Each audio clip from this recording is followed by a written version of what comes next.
Plenty of families are cutting corners and trimming back on their budgets, but they still want to take vacations. And with a budget and some forethought and a little shopping around, you can hammer out a vacation plan that won't make you max out your credit cards. I spoke with Trae Bodge, a senior writer for RetailMeNot.com's Insider Magazine, about ways to save money when you travel, courtesy of RetailMeNot.com.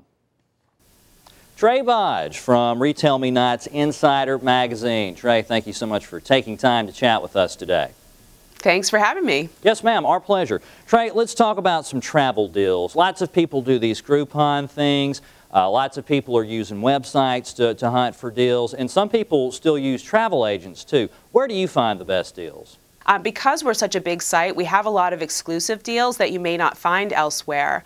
We actually found a really great deal out of Birmingham. I know you guys are driving there from Tuscaloosa to fly out of their airport, and this is through Expedia. It's a flight and hotel to Orlando. It's $450 per person for a week's stay, which is a pretty amazing deal, especially because our study that we just did showed that people were intending to spend closer to $1,000 per person for their vacation this summer.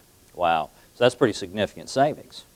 Yeah, absolutely. I mean, to cut that in half, and obviously the other thing that we found is that a lot of people aren't saving in advance for their vacations, and they're putting a lot of those charges on credit cards. So if you can cut that budget in half, that's definitely saving you in the long run as well.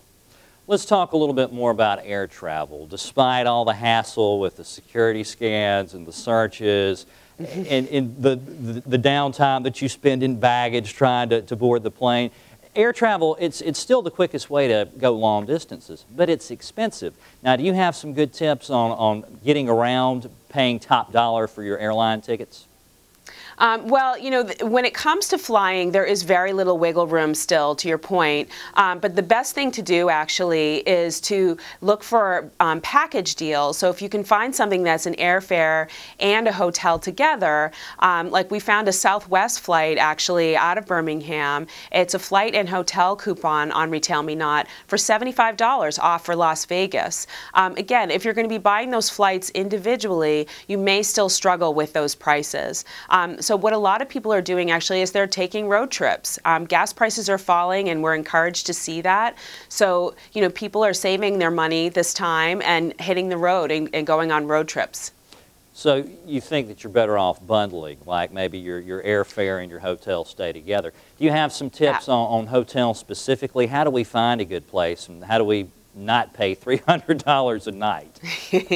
Something else to keep in mind, though, when you're booking your hotel, find out what amenities they offer, because you can end up with some surprise fees in the long run. For instance, if you are taking a road trip and you're driving to a nearby city, it could cost you up to $30 a day to park your car at some hotels, whereas other hotels offer free parking.